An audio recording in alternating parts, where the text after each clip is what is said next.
Bada boom! How's it going, guys? My name is Andrew. We're not going to waste any time. I'm a data scientist here in Silicon Valley, and I also have to coach and mentor other professionals out there who are trying to get to somewhere in their career that they cannot get to currently. Now, why is that, you might ask? Maybe because partly due to their ineffective major. And I've seen this pattern over time, is that people think that they're majoring or studying something very specific, and the world of their industry doesn't care about what they majored in. In fact, they think that they majored in the wrong, most ineffective major. And today I'm going to cover 5 ineffective majors that you think you're going to major in. You think you're going to put in all this time and hard work into. You're going to put in $250,000 in tuition. You're going to be in 5-figure debt for the next 20 years. And as it turns out, it's not going to help you get to where you want to go. If that sounds like something you were looking for, I'd appreciate if you watch until the end because I'm going to go fast.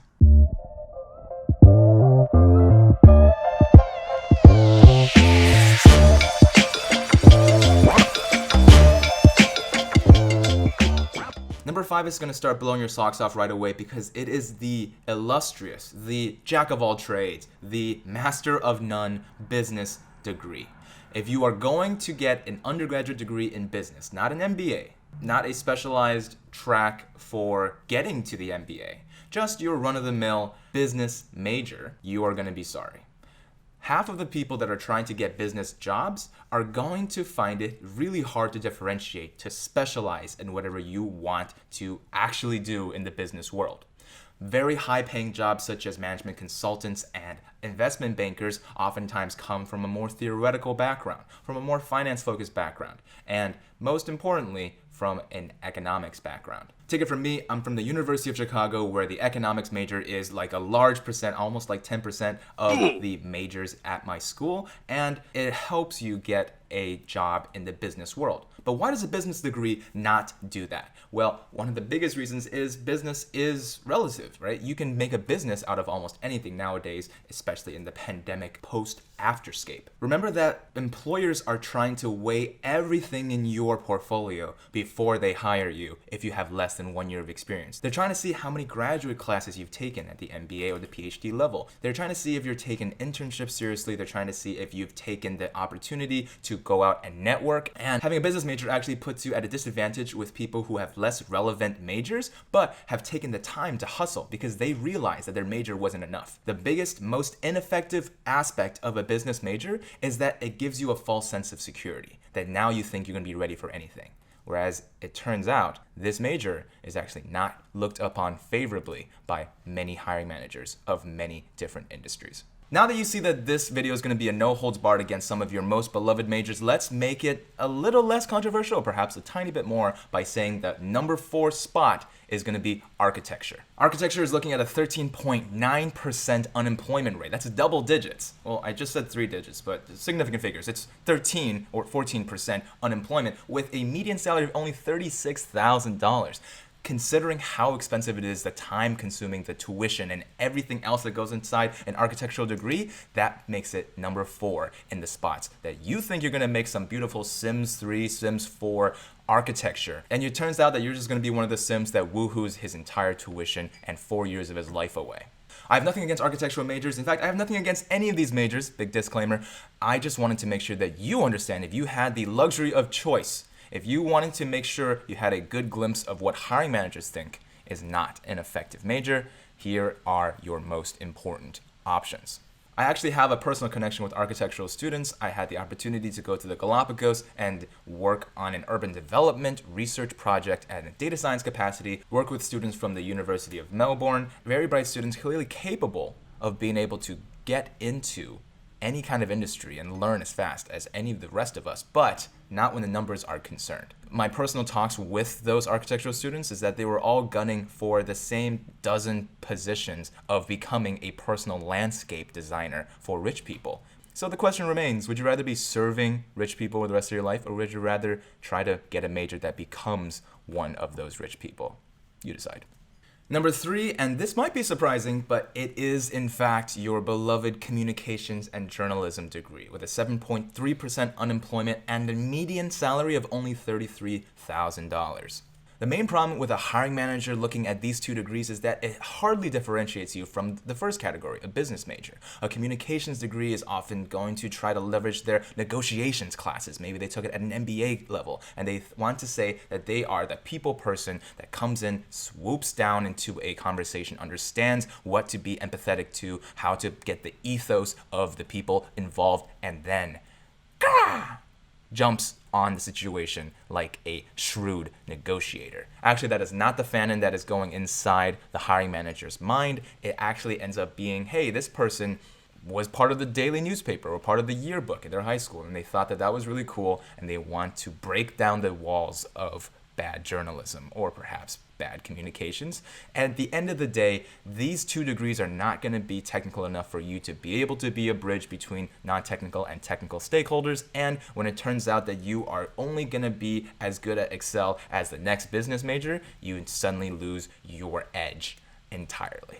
You're probably wondering, what were the last 2 majors? What are the connections between the first 3 majors, and how do I smash the like button so that we defeat the YouTube algorithm? Every time that like button is smashed, an angel gets its wings, because the YouTube algorithm wants to take that content and push it to more people just like you. So if you wouldn't mind helping out, I'd appreciate that a lot. And if you're new, that subscribe button is waiting for you. All your friends are there, and they're wondering where you are. Let's roll straight into number 2, because this is important to note for people like me, educators and people who are mentoring, tutoring, coaching, wanting to give back to their communities. I really wanted to be a teacher growing up. I wanted to be one of those professors in the front of a large auditorium of classes. But then it dawned on me, I could just major in education. I could just major in teaching people and find out how to be a teacher in general. Where's the specialization in that? That's just as risky as a business degree, and hiring managers think so too. That's why it's going to take our number 2 spot. Education in general, anything that has studies behind it or just education behind it. You're looking at a 5.4% unemployment rate with only a $33,000 median salary. The main problem behind this is pretty clear. Those who can't do, teach. That's not to dig on any educators. That would just boomerang back to me as an educator here in this YouTube space. But I want to be able to make it clear that you do not need a degree of people teaching you how to teach. It'll come when you master your craft. If you wanted to know how not to waste your 20s and master your craft and this pivotal part of your life, then go ahead and check out the very newest video that I put out about wasting my 20s. Education comes from people with seniority in their field, and it comes from passion within, not some degree or diploma that can tell you how good you are at explaining fractals. And now, big drum roll, because we are getting on to the number 1 spot. Professor Meatball, if you would please, the envelope. Thank you. It is social sciences. See, we didn't have to dig against arts communities at all, and the reason why we want to give an honorable mention to the arts major, just the general lot of arts majors, which have 11.1% unemployment and $30,000 median, is because those people are chasing their passion. Those people are likely choosing art because they have fully understood that that is an effective major to get them to where they want to be, full-time artists. The reason why the number 1 spot goes to social sciences is because your heart is probably not aligned with your mind. Social sciences hits an 8.1% unemployment rate with a $37,000 median salary. We're talking here political sciences, sociology, anything that tries to sell itself as a behavioral science and how to hack the human mind and being able to understand where people are coming from. The reason why this degree is the most ineffective is because it brings you halfway. It gives you a sense of what the business world is, and it gives you a sense of the effective uses of your college degree. Being able to communicate properly, giving you the sense of how to study human beings and how their minds work. But then hiring managers take a look and they realize this degree is not going to jive with them at all.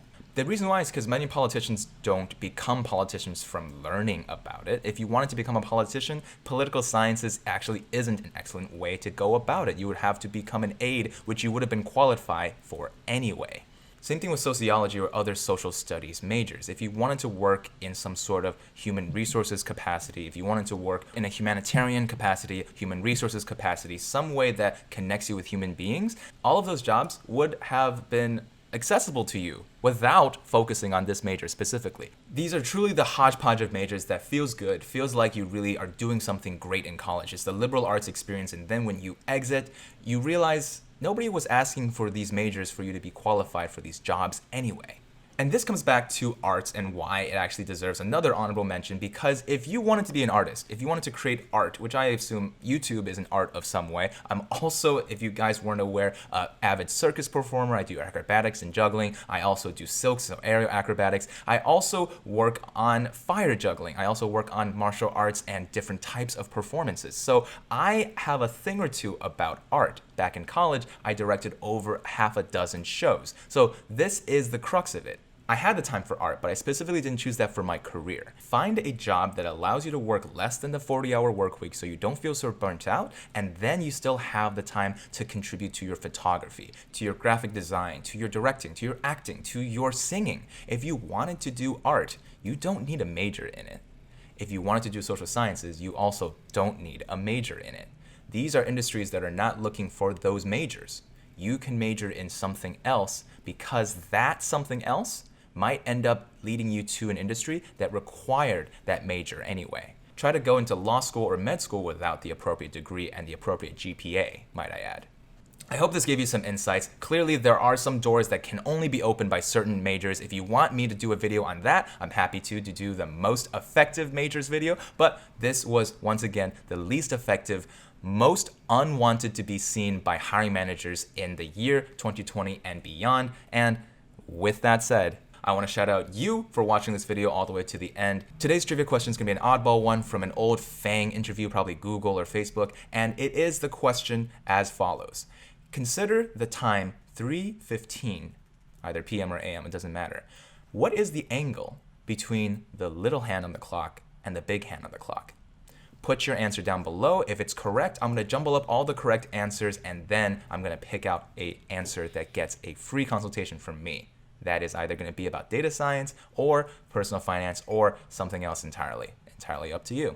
As always, if you wanted your brand, social media, YouTube channel to be featured in one of these videos, go ahead and take a screenshot of this video, post it on your Instagram story, tag me, Andrew Mo Money, and you might get a chance to get featured. As always, for now but not for forever, I'll see you guys next time. Peace.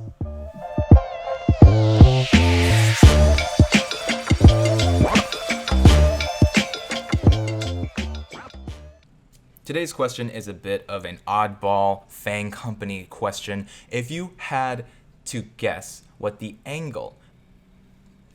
Today's trivia question is going to be an oddball one. It's going to be... Today's trivia question is